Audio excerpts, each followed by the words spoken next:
আজি এইটো ভিডিঅ'ত আমি পুনৰ প্ৰিভিয়াছ ইয়াৰৰ কেইটামান গণিতৰ কুৱেশ্যন চাম আৰু আমি য'ত সম্ভৱ তাত ট্ৰিকৰ সহায়ত আমি কুৱেশ্যন কেইটা কম সময়ত উলিয়াবলৈ চেষ্টা কৰিম আৰু য'ত আমি কনচেপ্ট ৱাইজ বুজিবলৈ প্ৰয়োজন তাত আমি কনচেপ্ট ৱাইজ চাই যাম ঠিক আছে গতিকে প্ৰথম কুৱেশ্যনটো চাই লওঁ প্ৰথম কুৱেশ্যনটো হৈছে যিকোনো বহুভুজৰ বহিকোণৰ যোগফল কিমান অপশন এ কৈছে 90 ডিগ্ৰী অপশন বি হৈছে 180 অপশন সি 170 আৰু অপশন ডি হৈছে 360 বহুভুজৰ কথা যদি আমাক কয় যিকোনো বহুভুজেই হোক চতুৰ্ভুজ পঞ্চভুজ ত্ৰিভুজ খৰভুজ সপ্তভুজ যিকোনো বহুভুজ বহিকোণৰ যোগফল সদায় 360 ডিগ্ৰী হ'ব ঠিক আছে এইটো তোমালোকে মনত থবা যিকোনো বহুভুজৰ বহিকোণ যদি আমি যোগ কৰো তাৰ মান কিমান হ'ব 360 অপশন ডি Question number 2 যদি a is to b equal to b is to 7 equal to c is to 8 তেন্তে a plus b plus c by a তাৰ মান কিমান হ'ব কৈছে a অনুপাত b কৈছে ইকুৱেল b অনুপাত 7 আৰু c অনুপাত 8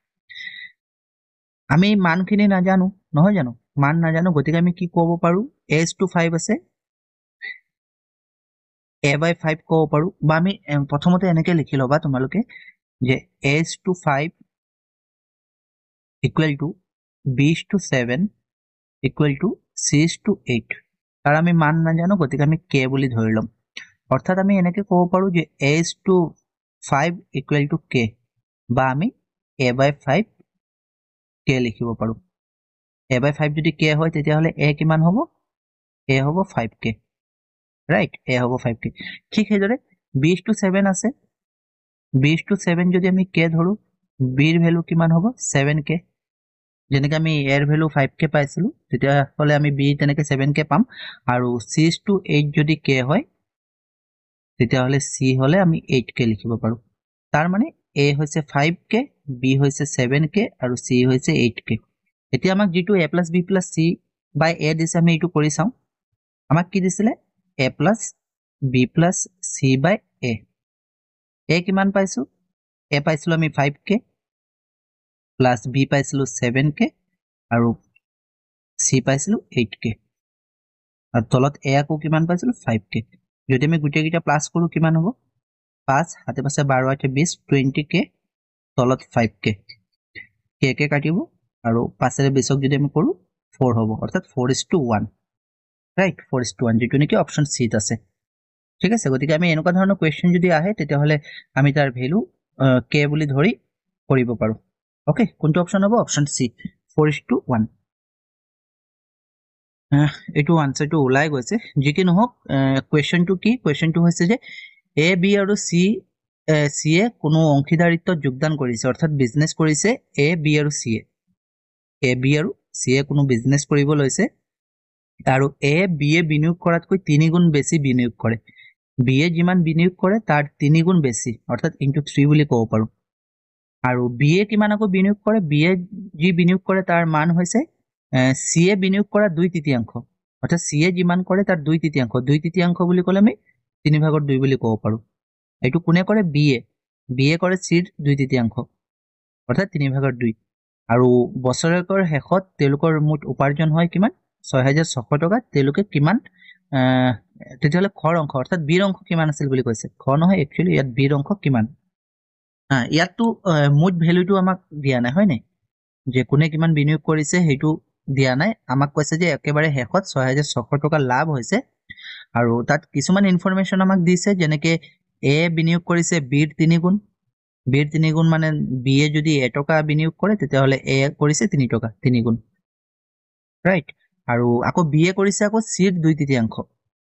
ঠিক আছে গতিকে আমি c ৰ ভ্যালুটো ধৰি লম আমি ধৰি লৈছো যে c এ বিনিয়োগ কৰিছে কিমান c এ বিনিয়োগ কৰিছে x c এ যদি x কৰিছে তেতিয়াহলে b এ কিমান কৰিছে 2x/3 কাৰণ 2/3 বুলি কৈছিলে 2/3 মানে কি x ৰ 2/3 হলে 2x/3 হ'ব আৰু a কিমান বিনিয়োগ কৰিছে a বিনিয়োগ কৰিছে b ৰ 3 গুণ b কিমান কৰিছিলে 2x/3 আৰু তাৰ 3 গুণ হলে into 3 তেতিয়া আমি 3 কাটিব পাৰো তেতিয়াহলে 2x বুলি ক'ব পাৰো অৰ্থাৎ c এ কৰিছে x b এ কৰিছে 2x/3 আৰু a কৰিছে 2x আৰু হেকত কিমান লাভ হৈছিল 6600 তেতিয়াহলে আমি এইকিটাৰ পৰা যি x ৰ ভ্যালু হেইটো উলিয়াব পাৰিম আমি কেনেকৈ উলিয়াম ইয়াত কৰি দেখাই দিছো এক্সৰ কি কৈছে এক্স মানে চিৰ যিটো অংশ আছিলে তাৰ পিছত বিৰ অংশ টুৱাইছ এক্স বাই 3 আৰু টুৱাইছ এক্স গোটেইকেইটা অংশ যোগ হৈ পিনে কিমান হৈছে 6600 ৰাইট যদি আমি এতিয়া এলচিএম উলিয়াও ইয়াত হ'ব 3 আমি ইয়াত কিমান লিখিব পাৰিম 3x প্লাস 3 ৰে 3 ডিভাইড কৰিলে 1 1 আৰু 2x হলে 2x প্লাস ইয়াতো 1 আছে তলত 1 আৰু 3 ডিভাইড কৰিলে 3 আৰু 3 আৰু 2x ইনটু কৰিলে 6x তাৰপিছত 6600 ইয়াত আমি কিমান লিখিব পাৰিম ওপৰত 3 4 5 5 6 11 11x আৰু 3 আমি ইয়াত 6600 লিখিব পাৰো হয়নে তেতিয়া 6600 যদি আমি লিখিব পাৰো তেতিয়াহলে ইয়াত মই লিখি দিলো 11x by 3 equal to 6600 আমি এনেকে ক্ৰস মাল্টিপ্লাই কৰিব পাৰো বা আমি কি কৰো ইয়াতো ওপৰতো কাটিব পাৰো আমি ক্ৰস মাল্টিপ্লাই কৰো যেনিবা 11x আৰু 1 ইনটু হলে 11x হ'ব আৰু ইফালে 6600 ইনটু 3 হ'ব x যদি থও 11 টো তলত যাবগে হয়নে 11 টো তলত যাব কটাকুটি কৰিলে 66 ক 6 বাৰ 600 হ'ব অৰ্থাৎ 3 আৰু 600 ইনটু কৰিলে কিমান হ'ব 1800 অৰ্থাৎ x ৰ ভ্যালু কিমান 1800 হ'ব এতিয়া x ৰ ভ্যালু হে 1800 আমাক কাৰ মান উলিয়াব কৈছে b ৰ ভ্যালু উলিয়াব কৈছে b এ কিমান ইনভেস্ট কৰিছিল তে b এ কৰিছিল 2x by 3 অৰ্থাৎ x ৰ ভ্যালু যদি 1800 হয় 2 ইনটু 1800 আৰু 3 কটাকুটি যদি আমি কৰো 1800 ক 600 বাৰ যাব 2 আৰু 600 পূৰণ কৰিলে 1200 অৰ্থাৎ b এ কিমান টকা ইনভেস্ট কৰিছে 1200 টকা ওকে 1200 টকা Option A. Question number 4. A man finished 1/4 of his total journey by car, 2/3 by bus, and the remaining 75 km by train. Total journey. অর্থাৎ এজন মানুহে যাত্ৰা কৰিছে ধৰি লৈছো মানুহজনে এয়াৰ পৰা বি লৈ যাত্ৰা কৰিছে এয়াৰ পৰা বি লৈ 4 ভাগৰ এক অংশ কৰিছে গাড়ীৰে 3 ভাগৰ 2 অংশ কৰিছে বাছেৰে আৰু বাকি 75 কৰিছে ৰেল যোগে তেতিয়া হলে তেওঁৰ মুঠ যাত্ৰা অৰ্থাৎ এয়াৰ পৰা বিৰ ডিসটেন্স কিমান এয়াৰ পৰা বিৰ ডিসটেন্স আমি কি লিখিব পাৰো এয়াৰ পৰা আমি বিৰ ডিসটেন্স আমি লিখিব পাৰো গোটেই মুঠ যাত্ৰাটো কিমান মুঠ যাত্ৰাটো যদি আমি x ধৰি লওঁ x ধৰো তেতিয়া হলে মুঠ যাত্ৰাৰ 4 ভাগৰ এক অংশ গৈছে গাড়ীৰে মুঠ যাত্ৰা কিমান ধৰিছো x ধৰিছো x by 4 তাৰ পিছত twice x by 3 plus 75 equal to x মুঠ যাত্ৰা আমি কিমান ধৰিলো x বুলি ধৰিলো ঠিক আছে এতিয়া আমি ইয়াত x by 4 লিখি plus twice x by 3 minus x লিখিলো আৰু ইফালে minus 75 লিখি দিম মানে 75 টো আমি ৰাইট সমান চিনৰ হুফালে লৈ গৈছো minus 75 আৰু x টো আমি বাওফালে লৈ আহিলো এতিয়া যদি আমি এলসিএম উলিয়াও কিমান হ'ব 12 4 ৰে 12 হৰণ কৰিলে 3 3 আৰু x ৰ লগত পূৰণ কৰিলে কিমান হ'ব 3x ঠিক হেদৰে 3 আৰু 3 ৰে 12 ক ডিভাইড কৰিলে 4 4 2 জাৰ 8x আৰু ইয়াৰ তলত 1 আছে আমি 12 পাম 12 ৰ লগত x ইনটু কৰিলে 12x আৰু ইফালে হ'ল -75 ঠিক আছে ওপৰত যদি আমি 3x আৰু 8x প্লাস কৰি 11x -12x কিমান হ'ব 11x -12x আৰু ইফালে হ'ব 12 -75 11x আৰু -12x কিমান হ'ব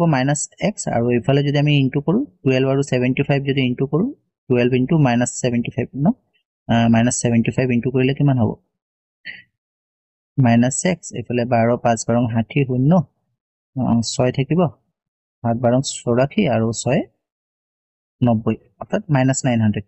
মাইনাস মাইনাস কাটিলে x ৰ ভ্যালু কিমান পালো 900 অৰ্থাৎ টোটাল ডিসটেন্স কিমান আছিল যাত্ৰা কৰা মোৰ ডিসটেন্স 900 আমি এনেকে কৰিব পাৰো আমি আগতে 75 টো কেলে লোৱা না কাৰণ যদি আমি পূৰণ কৰো বিৰাট এটা ডাঙৰ সংখ্যা ওলাব খেলিমেলি হ'ব গতিকে আমি x টো বাওফালে লৈ আহিলো এটো তোমালোকে স্ক্ৰিনশ্বট লৈ লবা আৰু এইটো নিয়মটো পাইছাই এনেকে আমি লখাগু উলিয়াব লাগিব তাৰ পিছত আকৌ বজ্ৰ পূৰণ কৰিব লাগিব মূলত এই ইকুৱেচনটো বনাব জানিলে তাৰ পিছত তোমালোকে সলভ কৰিব পাৰিবা নহয় জানো ক্লাছত তোমালোকে কৰোৱা হৈছিল গতিকে এই ইকুৱেচনটো বনোৱাটোহে মেইন তাৰ পিছত বাকি স্টেপ ওয়াইজ যেনেকা সুবিধা হয় তেনেকে তোমালোকে কৰিব পাৰিবা ওকে তেতিয়ালে মোৰ যাত্ৰা কিমান কৰিছিলে 900 কিলোমিটাৰ অপচন সি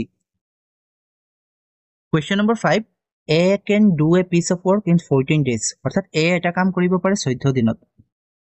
A কৰিব পাৰে 14 দিনত আনহাতে B কৰিব পাৰে 21 দিনত বিয়ে কিমান দিনত কৰে 21 দিনত দুই একেলগে কাম আৰম্ভ কৰিছিল আৰু 6 দিন তাত কাম কৰিছিল অৰ্থাৎ দুই একেলগে কাম কৰিছিল কিন্তু 6 দিনহে কাম কৰিছিল কিয় 6 দিন কৰিছিল কাৰণ এ অসুস্থ হৈ গৈছিল আৰু বিয়ে বাকি থকা কামবোৰ অকলে সম্পূৰ্ণ কৰিবলগীয়া হয় 6 দিন পিছত যেতিয়া এ গুচি গ'ল বিয়ে অকলে সম্পূৰ্ণ কৰিব লগা হৈছিলে কিমান দিনত কাম সম্পূৰ্ণ হ'ল আমাক কৈছে টোটেল কিমান দিনত সম্পূৰ্ণ হৈছে এতিয়া কোনো এটা কাম যদি এ 14 দিনত কৰিব পাৰে আৰু বিয়ে কৰিব পাৰে 21 দিনত ঠিক আছে আমি টোটেল এটা কাম ধৰি লওঁচোন কিমান আছিলে বুলি যদি আমি টোটেল কাম ধৰি লওঁ আমি কেনেকৈ উলিয়াম আমি লসাগু উলিয়াব পাৰোঁ আমি ধৰি লৈছো যে টোটেল কাম কিমান আছিলে 14 আৰু 21 লসাগু কিমান হ'ব যদি আমি হাতেৰে কৰোঁ 7 দুগুণ 14 7 3 গুণ 21 অৰ্থাৎ 2 3 গুণ 6 7 গুণ 42 অৰ্থাৎ আমি টোটেল কাম কিমান ধৰিছো 42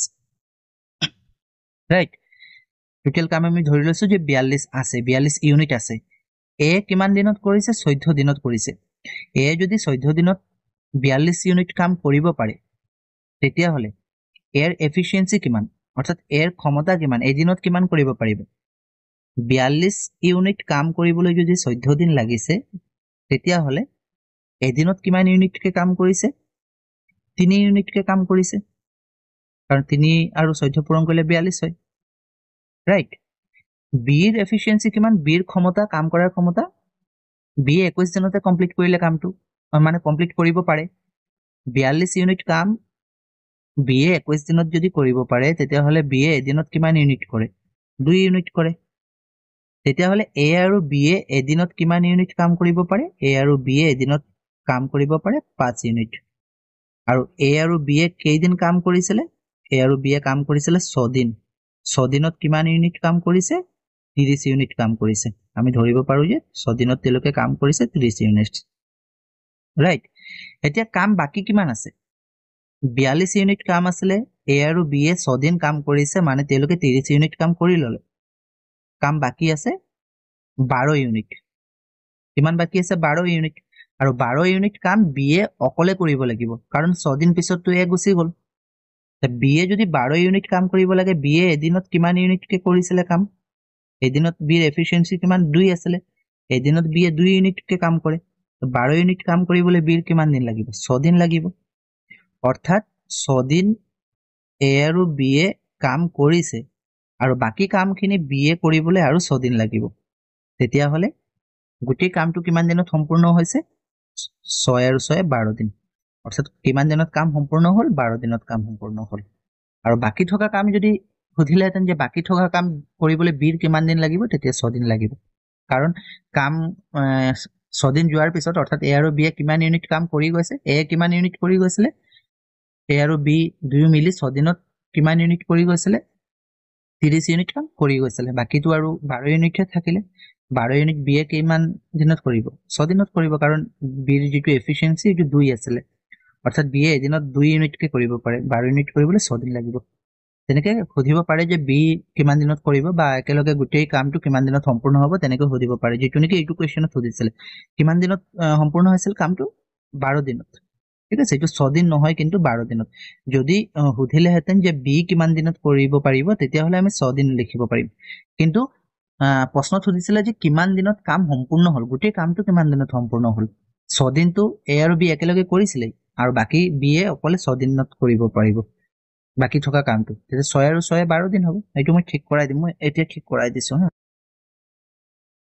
ঠিক আছে তেতিয়াহ'লে এইটো কিমান দিনত সম্পূৰ্ণ কৰিব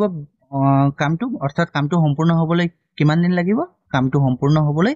12 দিন লাগিব যদি এ আৰু বি এ একেলগে কাম কৰে এ 6 দিন পিছত যায়গে আৰু বাকি থকা কাম অকলে বি এ কৰে তেতিয়াহ'লে গোটেই কামটো ওভাৰঅল সম্পূৰ্ণ হ'বলৈ কিমান দিন লাগিব 12 দিন লাগিব অপশ্যন বি ওকে এইটো মই ঠিক কৰি দিছো 6 দিন আছিলে এইটো 12 দিন হ'ব কুৱেশ্যন নম্বৰ 6 কৈছে যে 4 মিটাৰ আৰু 6 মিটাৰ দৈৰ্ঘ্যৰ এটা কোঠাত প্ৰতিখন বেৰৰ পৰা 10 সেন্টিমিটাৰ এৰি কাৰ্পেট লগাব লাগে অৰ্থাৎ এটা কোঠাৰ সাইজ দি দিছে 4 মিটাৰ আৰু 6 মিটাৰ আমি এনেকে যদি এটা আঁকি লওঁ আনুমানিক 4 আৰু 6 ঠিক আছে ধৰি লৈছো ইফালে 4 মিটাৰ আৰু ইফালে 6 মিটাৰ ঠিক সেইদৰে ইফালে 6 মিটাৰ আৰু ইফালে 4 মিটাৰ আৰু আমাক কৈছে যে 10 সেন্টিমিটাৰ এৰি কাৰ্পেট লগাব লাগিব অৰ্থাৎ এইফালেও 10 সেন্টিমিটাৰ এৰিব লাগিব এইফালেও 10 এৰিব লাগিব এইফালেও 10 আৰু এইফালেও 10 অৰ্থাৎ আমি এনেকে ক'ব পাৰো যে 10 সেন্টিমিটাৰ আমি সবফালে এৰিব লাগিব এতিয়া কথা হ'ল যদি আমি 10 সেন্টিমিটাৰ সবফালে এৰো ইয়াৰ পৰা ইয়ালৈকে 4 সেন্টিমিটাৰ আছিল হয় নে 10 সেন্টিমিটাৰ যদি এৰো এইফালেও 10 সেন্টিমিটাৰ এইফালেও 10 এৰিম টোটাল কিমান সেন্টিমিটাৰ এৰিম দীঘৰ পৰা 20 সেন্টিমিটাৰ আৰু প্ৰস্থৰ পৰা 20 সেন্টিমিটাৰ কাৰণ 4 মিটাৰ ইয়াৰ পৰা ইয়ালৈকে 4 মিটাৰ আছিল এইফালে 10 এৰি দিলো এইফালে 10 এৰি দিলো তেতিয়া হলে আমি 20 সেন্টিমিটাৰ এৰিলো আৰু এইফালে কিমান আছিল গুটেটো 6 আছিল ইয়াৰ পৰা ইয়ালৈকে 6 আছিল নহয় জানো 6 মিটাৰ এইফালে 10 এৰিলো এইফালে 10 এৰিলো অৰ্থাৎ 20 সেন্টিমিটাৰ এৰিলো আৰু যেহেতু কাৰ্পেট পাৰিব লাগিব আৰু প্ৰতি বৰ্গ মিটাৰত 16 টকাকৈ খৰচ কৰিলে কিমান টকা খৰচ হ'ব বুলি সুধিছে আমি কালি উলিয়াব লাগিব আৰু আমি জানো যে কালি উলিওৱাৰ সূত্ৰটো কি আয়তৰ কালি উলিওৱাৰ সূত্ৰটো হৈছে দিক পূৰণ প্ৰস্থ L into B এতিয়া L into B যদি দিক 6 মিটাৰ হয় তেতিয়া হলে আমি 6 মিটাৰতো কাৰ্পেট নাপাৰো কাৰণ আমি 20 সেন্টিমিটাৰ এৰিব লাগিব 10 সেন্টিমিটাৰ কৰি দুইফালে অৰ্থাৎ আমি এনেকৈ ক'ব পাৰো 6 মিটাৰৰ পৰা আমি কিমান এৰিম 0.20 মিটাৰ এৰিম বা 0.2 বুলি আমি ক'ব পাৰো সেইটো হৈছে দিক প্ৰস্থ কিমান 4 ৰ পৰা আমি 0.2 এৰিব লাগিব ঠিক আছে সেইটো হৈছে প্ৰস্থ যদি 6 ৰ পৰা আমি 0.2 এৰো কিমান হ'ব 5.8 ঠিক সেইদৰে 4 ৰ পৰা যদি 0.2 এৰো 3.8 অৰ্থাৎ আমি 5.8 আৰু 3.8 মিটাৰতহে কাৰ্পেট পাৰিব লাগিব ঠিক আছে 5.8 আৰু 3.8 ইমানত কাৰ্পেট পাৰিব লাগিব আৰু কাৰ্পেটৰ খৰচ কিমান 16 টকাকে ঠিক আছে আমি কালি উলিয়ালো 5.8 আৰু 3.8 যদি আমি ইনটু কৰো ইয়াত আৰু ইনটু কৰি মই নেদেখাও 22.04 পাবা তোমালোকে ইনটু কৰি ল'বা ঠিক আছে 22.04 এইটো মিটাৰ স্কয়াৰ হ'ব কালি এতিয়া কৈছে যে প্ৰতি বৰ্গ মিটাৰৰ 16 টকা খৰচ এতিয়া প্ৰতি বৰ্গ মিটাৰত যদি 16 টকা খৰচ হয় মুঠ খৰচ কিমান হ'ব আমি এৰিয়াৰ লগত 16 টকা পূৰণ কৰিম আৰু 16 পূৰণ কৰিলে কিমান পাম 352.64 পাম পূৰণ মই কৰি নেদেখাও কাৰণ ভিডিওটো লং হৈ যাব মই অকল প্ৰসেসটো কৈছো কেনেকৈ কৰিব লাগিব দীৰ্ঘ আৰু প্ৰস্থ দুইফালে 20 সেন্টিমিটাৰ এৰিব লাগিব প্ৰশ্নত 10 আছে কিন্তু দুইফালে আমি 10 এৰিম যে গতিকে 20 এৰিব লাগিব যদি 6 মিটাৰৰ পৰা আমি 20 সেন্টিমিটাৰ এৰো 5.8 মিটাৰ হ'ব আৰু 4 মিটাৰৰ পৰা যদি 20 সেন্টিমিটাৰ এৰো তেতিয়াহলে 3.8 মিটাৰ হ'ব দুইটা পূৰণ কৰিম পূৰণ কৰিলে কালি পাম কাৰণ কালিৰ সূত্ৰটো হৈছে L into B কালি কিমান পালো 22.04 আৰু 16 টকাকে যদি আমি পূৰণ কৰো 352.64 পাম option A okay question number 7 25.732 whole square minus 15.732 whole square তাৰ ভ্যালু কিমান এইটো কোনটো প্যাটাৰ্ণত আছে a square minus b squareত আছে যাৰ সূত্ৰটো হৈছে a plus b into a minus b অৰ্থাৎ এবাৰ আমি a plus b লিখিব লাগিব আৰু এবাৰ a minus b লিখি দুইটা পূৰণ এটা 25.732 a আছে আৰু 15.732 আমি b ধৰিব পাৰো তেতিয়া হলে এবাৰ a plus b হলে কিমান হ'ব 25.732 plus b কিমান 15.732 এইটো হৈছে a plus a কি এইটো হৈছে a plus b into a minus b a কিমান 25.732 minus 15.732 এইটো a minus b a plus b হলে কিমান হ'ব ইয়াত 4 6 হাতে হাতে 14 4 হাতত 1 পাঁচে পাঁচে 11 1 কৰিলে 2 1 3 1 4 অৰ্থাৎ 41.464 পূৰণ এইটো আমি মাইনাস কৰিলে 0.010 অৰ্থাৎ 10 41.464 into 10 এইটা আমি নিলিখিলে হ'ব যদি আমি 10 পূৰণ কৰিছো দশমিক ইয়াৰ পৰা কলৈ যাব এঘৰ হুফালে যাব পূৰণ হলে আমি জানো হুফালে যায় হৰণ হলে বাওফালে যায় অৰ্থাৎ কিমান হ'ব 414.64 অপচন কোনটো অপচন এ ঠিক আছে গতিকে আমি এইটো প্ৰসেসত কৰিব পাৰো এইটো pattern a square minus b স্কয়াৰত আছে অৰ্থাৎ এবাৰ a plus b এবাৰ a minus b কৰিলে হৈ যাব question number 8 কৈছে যে a 18 দিনত এটা কাম হেক কৰিব পাৰে আৰু b এ লোৱা সময়ৰ আধাতে কাম কৰিব পাৰে অৰ্থাৎ a কৰিব পাৰে 18 দিনত আৰু b কৰে কিমান a লোৱা সময়ৰ আধা অৰ্থাৎ a ৰ আধা হলে 18 ৰ আধা কিমান 9 দিন এতিয়া কি কৈছে আমাক একেলগে কাম কৰিলে একেটা কামৰ কিমান অংশ তেওঁলোকে এদিনত হেক কৰিব কিমান অংশ এদিনত হেক কৰিব কৈছে এ যদি এটা কাম 18 দিনত কৰিব পাৰে এদিনত কিমান কৰিব 18 ভাগৰ 1 অংশ বি যদি এটা কাম 9 দিনত হেক কৰিব পাৰে এদিনত কিমান কৰিব 9 ভাগৰ 1 অংশ দুয়োজনে মিলি এদিনত কিমান কৰিব 18/1 আৰু 9/1 হ'ব a + b হয়নে এদিনত a + b এদিনৰ কিমান অংশ হ'ব